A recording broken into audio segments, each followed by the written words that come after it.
الحمد لله على فضله وإحسانه والشكر له على توفيقه وامتنانه وأشهد أن لا إله إلا الله وحده لا شريك له تعظيما لشأنه وأشهد أن سيدنا ونبينا ومولانا محمدا عبد الله ورسوله الداعي إلى رضوانه صلى الله تعالى عليه وعلى آله وأصحابه وأحبائه أما بعد أعوذ بالله من الشيطان الرجيم بسم الله الرحمن الرحيم إن الله مع الذين اتقوا والذين هم محسنون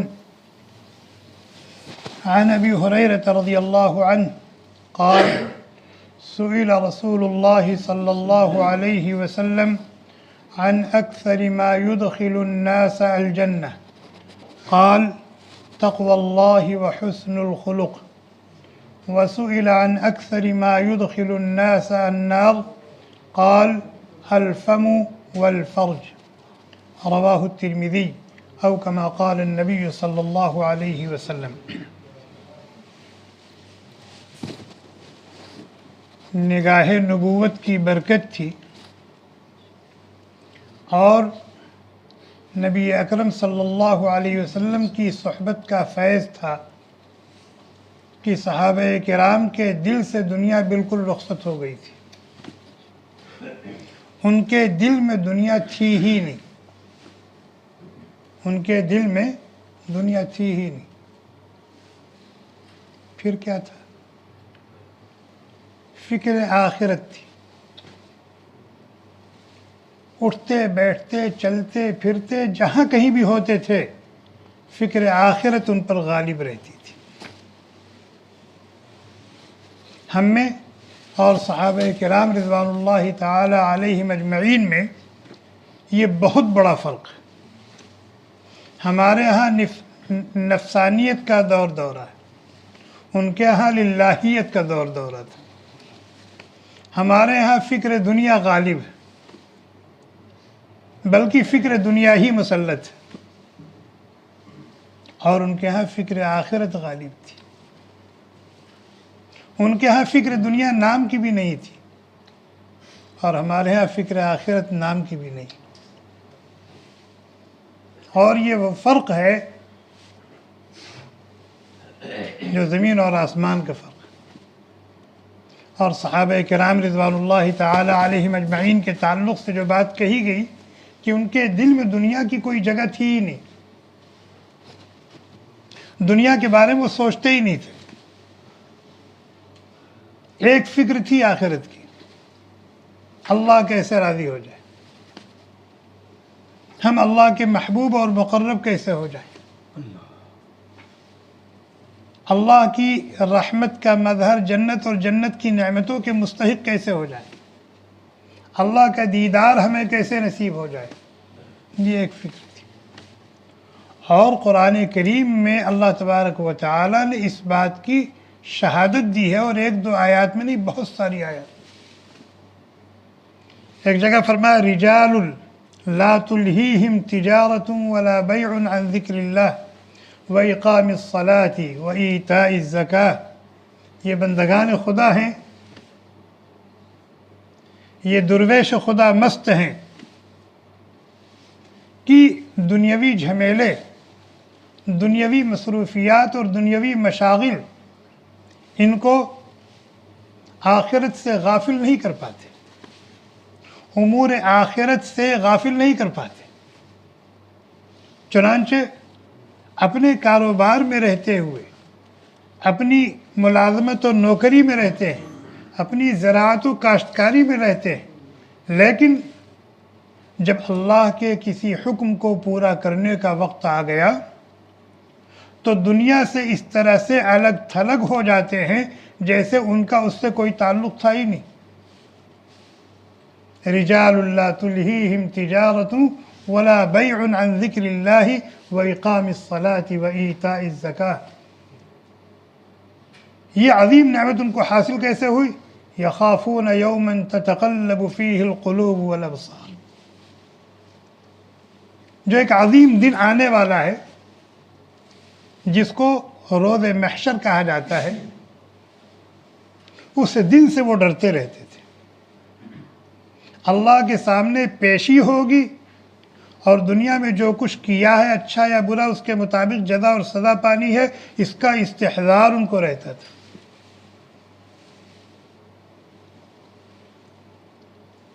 ایک جگہ فرمایا تراہم رکعا سجدا یبتغون فضلا من اللہ ورضوانا، اے مخاطب تو انہیں دیکھے گا کبھی قیام میں ہے، کبھی رکوع میں ہے، کبھی سجدے میں ہے، کبھی قعود میں۔ مقصد کیا تھا؟ اللہ تعالیٰ شہادت دے رہے ہیں اللہ کی رضا اور رضوان کے طالب تھے، خود محتاج ہوتے تھے، ضرورت مند ہوتے تھے، لیکن دوسروں کو اپنی احتیاج اور اپنی ضرورت پر ترجیح دیتے تھے۔ دوسروں کی حاجات و ضروریات کو اپنی حاجات و ضروریات پر ترجیح دیتے تھے۔ یؤثرون علی انفسہم ولو کان بہم خصاصہ ویطعمون الطعام علی حبہ مسکینا ویتیما واسیرا انما نطعمکم لوجہ اللہ لا نرید منکم جزاء ولا شکورا۔ ہمیں صرف اللہ کی رضا چاہیے، ہمیں تم سے کچھ بھی نہیں چاہیے، جزاک اللہ خیر بھی نہیں چاہیے، شکرن بھی نہیں چاہیے، بس ہمیں اللہ کی رضا چاہیے، اللہ کا قرب چاہیے۔ اور یہی فکر تھی، فکر آخرت ان پر غالب تھی، یہی فکر تھی جو انفرادی طور پر یا اجتماعی طور پر ان کو بارگاہ نبوت میں لے آتی تھی، اور آ کر کے اپنی اس فکر کو نبی علیہ السلام کے سامنے بیان کرتے تھے۔ اور آنے والی زندگی کا جو مسئلہ ہے، انتہائی اہم مسئلہ ہے، وہ حل کیسے ہو جائے، نبی علیہ السلام سے اس بارے میں نصیحتیں چاہتے تھے۔ چنانچہ حضرت معاذ رضی اللہ تعالی عنہ کہتے ہیں کہ ایک مرتبہ ہم سفر میں تھے، ظاہر ہے بہت بڑی جماعت رہی ہوگی، سب لوگ سفر میں ہیں۔ کہتے دوران سفر میری سواری نبی علیہ السلام کی سواری کے قریب ہو گئی، اور ہم چل رہے تھے، چلتے ہوئے میری سواری نبی کے سواری کے قریب ہوئی۔ میں نے سوچا موقع غنیمت ہے، کچھ فائدہ اٹھا لینا چاہیے، تو انہوں نے کہا یا اخبرنی بعمل یدخلنی الجنہ ویباعدنی عن النار، کہ اے اللہ کے رسول صلی اللہ علیہ وسلم مجھے کوئی ایسا عمل بتا دیجئے جس کو کر کے میں جہنم سے جنت میں چلا جاؤں اور جہنم سے بچ جاؤں۔ حالانکہ غربت تھی، فقر و فاقہ تھا، تنگ دستی تھی، لیکن اپنی دنیا اور دنیاوی امور کے بارے میں کوئی سوال نہیں۔ سوال کس کے بارے میں؟ جہنم سے بچنے اور آخرت میں جنت میں جانے کے بارے میں سوال۔ چنانچہ نبی علیہ السلام نے ان کو کچھ اس طرح کے اعمال بتائے، لیکن اس سے اندازہ ہوتا ہے کہ ان کو اپنی آخرت کی کتنی فکر تھی، جہنم سے بچ جانے اور جنت میں داخل ہو جانے، جنت کے مستحق بن جانے کی کتنی فکر۔ ایک صحابی حضرت عقبہ بن عامر رضی اللہ تعالیٰ، وہ نبی علیہ السلام کی بارگاہ میں آئے اور عرض کیا من نجات یا رسول اللہ، نجات کیسے ملے گی؟ نجات کا مطلب کیا ہے؟ اللہ کے غضب اور غصے سے بچ کر اللہ کی رحمت اور اس کی محبت کا مستحق بن جاؤں، اللہ کی رحمت کا مظہر جنت اور جنت کی نعمتوں کا مستحق ہو جاؤں، اللہ کے غضب اور غصے کا مظہر جہنم اور جہنم کے عذاب سے بچ جاؤں۔ شکل کیا اس کی؟ نبی علیہ السلام نے ان کو بھی اعمال بتائے کہ یہ اعمال ہیں، ان کو کرو تو تم کو تمہارا مقصود حاصل ہو جائے۔ ایک صحابی آئے، انہوں نے کہا ان شرائع الاسلام قد کثرت علی، شریعت کے احکام تو بہت ہیں اور میں کمزور آدمی ہوں، ہر شعبے میں درجہ کمال حاصل کروں میرے بس کی بات نہیں، کوئی ایسا عمل بتا دیجئے کہ جس کو میں اپنا اوڑھنا بچھونا بنا لوں اور وہ میری نجات کا سامان بن جائے۔ نبی علیہ الصلوۃ والسلام نے ان کو بھی نصیحت فرمائی۔ اسی سلسلے کی ایک گزارش اور درخواست وہ ہے جو میں نے ابھی آپ کو پڑھ کے سنائی۔ ترمذی شریف کی روایت ہے، حضرت ابو ہریرہ رضی اللہ تعالی عنہ راوی ہیں، کہتے ہیں نبی علیہ الصلوۃ والسلام سے پوچھا گیا، سائل کون ہے؟ اس حدیث میں اس کا تذکرہ نہیں، لیکن ظاہر کوئی صحابی ہی ہوں گے، اور مجمع عام میں انہوں نے پوچھا ہوگا۔ کیا پوچھا؟ عن اکثر ما يدخل الناس الجنہ، اے اللہ کے نبی صلی اللہ علیہ وسلم، وہ کون سے اعمال ہیں جن کی برکت سے لوگ کثرت سے جنت میں جائیں گے؟ وہ کون سے اعمال ہیں، وہ کون سی صفات ہیں جن کی برکت سے لوگ کثرت سے جنت میں جائیں گے؟ سوال دیکھیے کتنا گہرا ہے۔ اللہ کے نبی علیہ الصلوۃ والسلام نے فرمایا تقوی اللہ و حسن الخلق، یہ دو صفات ہیں، ان کی برکت سے زیادہ تر لوگ جنت میں جائیں گے۔ جو لوگ صفت تقوی کے ساتھ متصف ہوں گے جنت ان کے انتظار میں، اور جو حسن اخلاق کے حامل ہوں گے جنت ان کی منتظر ہے۔ حسن اخلاق کی برکت سے لوگ کثرت سے جنت میں جائیں گے، تقوی کی برکت سے لوگ کثرت سے جنت میں جائیں گے۔ تقوی کسے کہتے ہیں؟ حسن المعاملۃ مع الخالق، بندے کا معاملہ اپنے خالق و مالک سے ٹھیک ٹھاک رہے، بندے کا معاملہ اپنے خالق و مالک سے ٹھیک ٹھاک رہے۔ اور بندے کا اپنے خالق و مالک سے معاملہ ٹھیک ٹھاک کیسے رہے گا، یا ٹھیک ٹھاک رہنے کا مطلب کیا ہے؟ حسن المعاملۃ مع الخالق، فرمایا اللہ تعالیٰ نے احکام و اوامر جو دیے ہیں بندہ اس کو پورا کرے اور پورا کرنے کی کوشش میں لگا لے، اور جو نواہی و زواجر ہیں یعنی جن سے بچنے کا اللہ نے حکم دیا ہے بندہ اس کو اس سے بچتا رہے اور بچنے کی فکر میں لگا رہے۔ یہ ہے حسن المعاملۃ مع الخالق۔ کیا کہ اللہ تعالیٰ کی جو مأمورات ہیں بندہ اس کو کر رہا ہے اور کرنے کی فکر میں لگا ہوا ہے، اور جو منہیات ہیں ان سے بچ رہا ہے اور بچنے کی فکر میں لگا ہوا ہے۔ یہ کیا ہے؟ تقوی اللہ، جس کی حقیقت ہے حسن المعاملۃ مع الخالق۔ اور حسن الخلق کسے کہتے ہیں؟ حسن الخلق کا مطلب ہے حسن المعاملۃ مع الخلق، خلق خدا کے ساتھ بندے کا معاملہ ٹھیک ٹھاک رہے، خلق خدا کے ساتھ بندے کا معاملہ ٹھیک ٹھاک رہے۔ گویا کہ ہر انسان کے اوپر دو حقوق ہیں، ایک تو اس کے خالق و مالک کا حق ہے جس کی ادائیگی تقوی کی شکل میں ہوگی، اور ایک اس کے اوپر خلق خدا کے حقوق ہیں، خلق خدا کے حقوق ہیں جن کی ادائیگی حسن خلق کی شکل میں ہوگی۔ اور علامہ صاحب مرقات وہ کہتے ہیں کہ حسن خلق کا مطلب ہے مدارات الخلق مع مراعات الحق، حدود شرع میں رہتے ہوئے ہر ایک کے ساتھ اچھا معاملہ کرنا، اچھا برتاؤ کرنا، یہ ہے حسن خلق۔ چاہے وہ اپنے رشتہ دار ہوں، چاہے وہ اپنے پڑوسی ہوں، چاہے وہ اپنے ہم مذہب ہوں، چاہے وہ غیر مذہب کے لوگ ہوں، چاہے وہ غیر انسان کے ہوں، حتیٰ کہ اگر آدمی نے کوئی جانور پال رکھا ہے، کوئی پرندہ پال رکھا ہے، اس کے بھی حقوق ہیں، اس کے ساتھ بھی اچھا معاملہ، اچھا برتاؤ ہونا چاہیے۔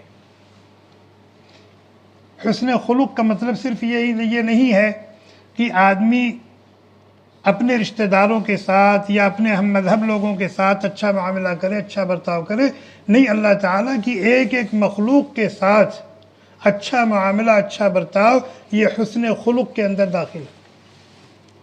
چنانچہ میں نے بہت مرتبہ یہ واقعہ سنایا ہے کہ مسلم شریف کی روایت ہے، نبی اکرم صلی اللہ علیہ وسلم نے فرمایا کہ امم سابقہ میں کوئی خاتون تھیں اور صوم و صلات کی پابند تھی، بہت نیک تھی، بڑی اللہ والی تھی،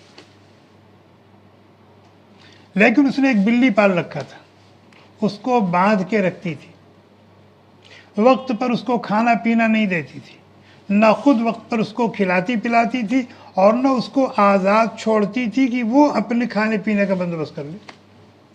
نبی علیہ السلام نے فرمایا کہ اس نے اللہ کی ایک مخلوق کو ستایا، اس کو تکلیف پہنچائی، اس کے ساتھ اچھا معاملہ نہیں کیا، جس کی وجہ سے یہ عورت جہنم میں جائے گی۔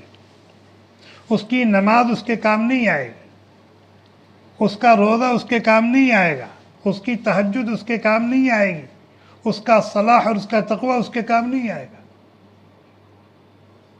یہ کیا ہے؟ حسن الخلق۔ وہیں جہاں یہ واقعہ لکھا ہوا وہیں ایک واقعہ اور لکھا ہوا ہے کہ ایک عورت تھی، فاحشہ تھی، اس کی زندگی اچھی نہیں تھی، لیکن پانی پینے کی غرض سے کسی کنویں پر گئی اور اس نے وہاں جا کر کے پانی پیا۔ اس کی نظر کسی کتے پر پڑی جو پیاس سے ہانپ رہا تھا، شدت پیاس سے وہ ہانپ رہا تھا۔ تو اس عورت کو یہ احساس ہوا کہ جیسے مجھے پیاس لگی تھی اور اذیت میں محسوس کر رہی تھی، اور پانی پی لینے کے بعد مجھے راحت مل گئی، اسی طرح کی اذیت سے یہ بھی دوچار ہے۔ چنانچہ اس نے کوشش کر کے اس کتے کو پانی پلا دیا۔ اللہ تبارک و تعالی نے ایک جانور کے ساتھ اچھا معاملہ کرنے کی برکت سے اس کے تمام گناہوں پر قلم عفو کھینچ دیا، اور وقت کے نبی کے ذریعے سے اس کے جنتی ہونے کی بشارت دی۔ تو یہ تفصیل کہاں سے آ گئی؟ حسن الخلق، کہ حسن اخلاق کسے کہتے ہیں۔ حسن اخلاق کا تعلق اللہ تعالیٰ کی ہر مخلوق کے ساتھ، چاہے وہ جانور کیوں نہ ہو، چاہے وہ کافر کیوں نہ ہو، چاہے وہ مشرک کیوں نہ ہو، چاہے وہ دہریہ کیوں نہ ہو، مدارات کا معاملہ ہر ایک کے ساتھ ہونا چاہیے، لیکن حقوق حدود شرع میں رہتے ہوئے۔ تو صحابی نے نبی علیہ السلام سے پوچھا کہ وہ کون اعمال ہیں جن کی برکت سے لوگ کثرت سے جنت میں جائیں گے؟ تو اللہ کے نبی علیہ السلام نے فرمایا تقوی اور حسن خلق۔ اور تقوی کا مطلب یہ کہ بندے کا معاملہ اپنے خالق و مالک سے ٹھیک ٹھاک رہے، اور حسن خلق کا مطلب کہ بندے کا معاملہ خلق خدا کے ساتھ ٹھیک ٹھاک رہے، نہ اپنی زبان سے کسی کو تکلیف پہنچائے، نہ اپنے قلم سے کسی کو تکلیف پہنچائے، نہ اپنے ہاتھ اور پیر سے کسی کو تکلیف پہنچائے، یعنی کسی کی دل آزاری کا سبب اور سامان نہ بنے حتی المقدور۔ اور اگر انسان ہونے کے ناطے کچھ کوتاہی ہو گئی تو اس کی تلافی اسی دنیا میں بندہ کر لے۔ تو تقوی اور اچھے اخلاق دو اتنی عمدہ اور قیمتی صفات ہیں کہ جس بندے کے اندر یہ پائی جائیں گی وہ جنت میں جائے گا۔ جب سائل کو اپنے اس سوال کا جواب مل گیا تو پھٹ اس نے دوسرا سوال کر دیا اور کہا عن اکثر ما يدخل الناس النار، تو لگے ہاتھوں ان اعمال کی بھی نشاندہی کر دیجئے جن کی نحوست سے زیادہ تر لوگ جہنم میں جائیں گے۔ تو نبی علیہ السلام نے فرمایا الفم والفرج، منہ اور شرمگاہ، منہ اور شرمگاہ۔ جو آدمی اپنی زبان کی اور اپنے منہ کی حفاظت نہیں کرے گا وہ جہنم میں جائے گا۔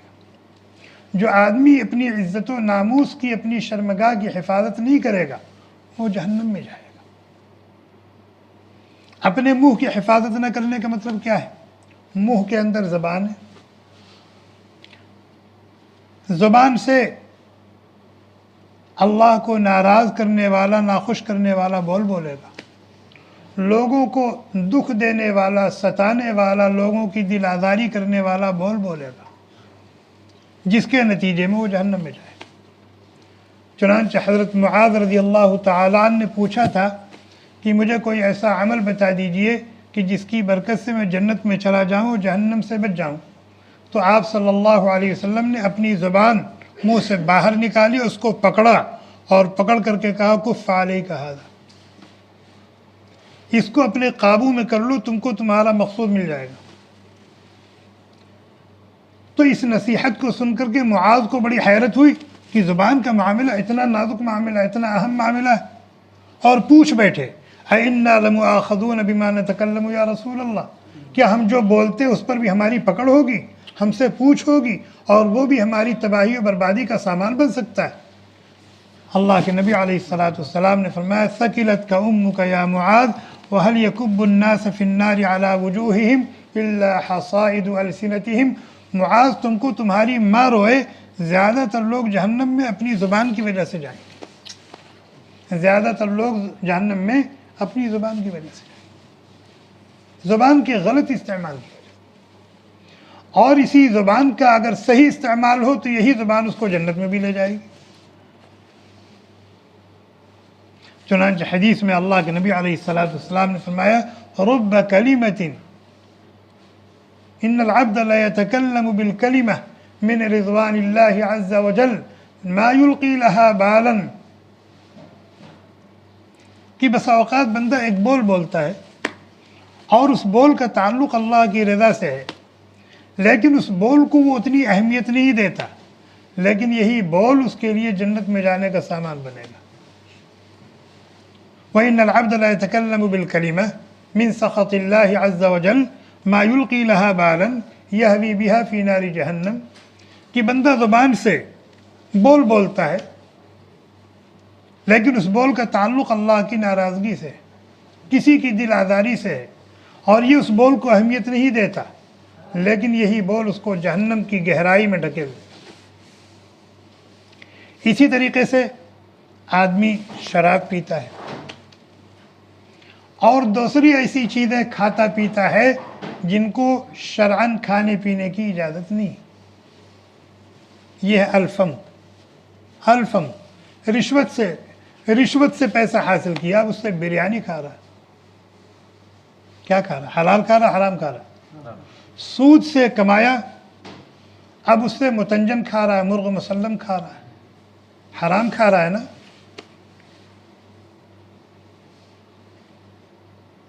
چوری کیا، خیانت کیا، بے ایمانی کیا، کسی کا حق دبایا، اب اس سے پہن رہا ہے، اوڑھ رہا ہے، یہ سب جہنم میں جانے کا سامان۔ اللہ کے نبی علیہ السلام نے فرمایا کہ جہنم میں کثرت سے لے جانے والی جو چیز ہے وہ اس کا منہ، زبان کا غلط استعمال اور ایسی چیزیں کھانا پینا جن کو کھانے پینے کی شرعاً اجازت نہیں، یا تو اس وجہ سے کہ وہ چیز فی نفسی ہی حرام ہے، یا وہ فی نفسی ہی تو حلال ہے لیکن حرام طریقے پر اس کو حاصل کیا گیا ہے، حرام ذریعے سے اس کو حاصل کیا گیا ہے۔ مثلا آدمی نے محنت مزدوری کی اور اس کو تنخواہ ملی، بالکل حلال ہے، ایک پیسہ حلال ہے، لیکن اس سے وہ شراب خرید کے پی رہا ہے، حلال چیز سے حرام چیز حاصل کر کے اس کو استعمال کر رہا ہے، یا اس نے رشوت لیا، سود لیا، چوری کی، اب اس سے بریانی، مرغ مسلم، گلاب جامن، رس ملائی جو فی نفسی ہی حلال ہے لیکن اس نے غلط طریقے پر اس حلال کو حاصل کیا، تو اللہ کے نبی علیہ السلام نے فرمایا انسان کو جہنم میں لے جانے والی دو چیزیں ہیں، ایک تو منہ اور دوسرے شرمگاہ کا غلط استعمال۔ قرآن کریم کی متعدد آیات میں اللہ تبارک و تعالی نے اپنے بندوں اور اپنی بندیوں کو عزت و ناموس کی حفاظت کی تاکید کی ہے، والحافظین فروجہم والحافظات والذاکرین اللہ کثیرا والذاکرات، اللہ تعالیٰ نے اپنے بندوں اور اپنی بندیوں کی کچھ خاص صفات بیان کی ہیں، اور من جملہ ان صفات کے ایک صفت یہ کہ وہ اپنی عزت و ناموس کی حفاظت کرنے والے ہیں، اپنی عزت و ناموس کی حفاظت کرنے والیاں ہیں، لوگوں کی نگاہوں سے بھی اپنی شرمگاہ کی حفاظت کرتے ہیں، بچاتے ہیں، یعنی فل لباس پہنتے ہیں، اور جن کے سامنے بے پردہ ہونے کی اجازت نہیں ان کے سامنے بے پردہ نہیں ہوتے۔ ایک تو یہ مطلب ہے اپنی شرمگاہ کی حفاظت کا، اور اپنی شرمگاہ کی حفاظت کا ایک یہ مطلب ہے کہ اپنی خواہش نفسانی کو غلط طریقے پر اور غلط جگہ پر پورا نہیں کرتے۔ فرمایا انسان کو جہنم میں کثرت سے لے جانے والی جو چیزیں ہیں وہ منہ اور زبان کا غلط استعمال اور اپنی خواہش نفس کو غلط جگہ اور غلط طریقے پر پورا کرنا، اس کی وجہ سے زیادہ تر لوگ کیا کریں گے؟ جہنم میں جائیں گے۔ تو کل 4 صفات ہو گئی، ان میں سے 2 صفات وہ ہیں جن کی برکت سے لوگ کثرت سے جنت میں جائیں گے، وہ ہے بندے کا معاملہ اپنے خالق و مالک سے ٹھیک ٹھاک رہے، بندے کا معاملہ خلق خدا سے ٹھیک ٹھاک رہے، اور 2 صفات ایسی ہیں جو انسان کو کثرت سے جہنم میں لے جائیں گی، اور وہ کیا ہے؟ منہ اور زبان کا غلط استعمال، الفم والفرج، اور عزت و ناموس، اپنی عزت و ناموس سے کھلواڑ کرنا، اپنی نفسانی خواہشات کو غلط جگہوں پر پوری کرنا یا غلط طریقے پر پوری کرنا۔ بات یہاں سے شروع ہوئی تھی کہ اللہ تبارک و تعالی نے نبی اکرم صلی اللہ علیہ وسلم کی نگاہ نبوت کی برکت سے اور نبی کی صحبت کا فیض تھا کہ صحابہ کے دل سے دنیا کو کھرش کو کیا کیا؟ پھینک دیا تھا، اور دل میں کیا بھر دیا تھا؟ فکر آخرت۔ اور وہی فکر آخرت تھی جس کو لے کر صحابہ نبی کی بارگاہ میں حاضر ہوتے تھے اور اپنی اس فکر کو پیش کرتے تھے، اور پھر آخرت کو بنانے اور سنوارنے کے نسخے حاصل کیا کرتے تھے، جس کی برکت سے آج وہ ساری چیزیں ہمارے سامنے بھی موجود ہیں۔ ہمیں بھی کیا کرنا چاہیے؟ ان کو اپنانا چاہیے۔ جیسے اسی حدیث کے اندر جنت میں جانے کا نسخہ تقوی اور اچھے اخلاق، جہنم سے بچنے کا نسخہ اپنے منہ اور زبان اور شرمگاہ کی حفاظت، ہم اس کا اہتمام کریں، ہم اس کا اہتمام کریں، اللہ تعالیٰ سے عہد کریں کہ ہم اپنا معاملہ آپ سے ٹھیک ٹھاک رکھیں گے، آپ کے جو احکام و اوامر ہیں، آپ کے احکام و اوامر ہیں، پوری کوشش کر کے ان کو پورا کریں گے، اور آپ کا کوئی حکم کبھی نہیں چھوڑیں گے، اور آپ کے جو نواہی و زواجر ہیں جان لڑا کر کے اس سے بچیں گے اور بچنے کی پوری کوشش کریں گے، تاکہ ہمیں جنت کا استحقاق حاصل ہو، اور ہم اپنی منہ اور اپنی زبان کا غلط استعمال کبھی نہیں کریں، اور اپنی شرمگاہ کا غلط استعمال کبھی نہیں کریں۔ سئل رسول اللہ صلی اللہ علیہ وسلم عن اکثر ما يدخل الناس الجنہ قال تقوى اللہ وحسن الخلق، وسئل عن اکثر ما يدخل الناس النار قال الفم والفرج۔ تقوی حسن المعاملت مع الخالق، اور حسن خلق حسن المعاملت مع الخلق۔ اللہ تعالیٰ ان باتوں کی سمجھ عطا فرمائے، ان باتوں کی سمجھ عطا فرمائے، اور ہمت کر کے جو کرنے کے ہیں ان کو کرنے کی، اور جو بچنے کے ہیں ان سے بچنے کی توفیق عطا فرمائے، اور اپنے فضل و کرم سے ہمارے اندر فکر آخرت پیدا کر دے، اور دنیا کی فکر ہمارے اندر سے نکال دے، جیسے اللہ تعالیٰ نے صحابہ کے دلوں کو فکر آخرت سے بھر دیا تھا، اور فکر دنیا سے ان کو کیا کیا تھا؟ فکر دنیا سے انہیں بے نیاز کر دیا تھا، ان کے یہاں دنیا کی کوئی فکر تھی ہی نہیں۔ ہمارے اندر فکر دنیا رہے لیکن بس ضرورت بھر رہے، لیکن اس لیے کہ اصل تو آخرت ہے اور ہمیشہ ہمیش کی زندگی ہے، لیکن یہ نعمت حاصل کب ہوگی پتہ نہیں، اللہ کرے مرتے مرتے حاصل ہو جائے۔ سبحانک اللہم بحمدک، نشہد ان لا الہ الا انت، نستغفرک ونتوب الیک۔ سبحان ربک رب العزة عما یصفون، وسلام علی المرسلین، والحمد للہ رب العالمین۔ Thanks for watching. Don't forget to like, comment, share and subscribe to Al Wahid channel.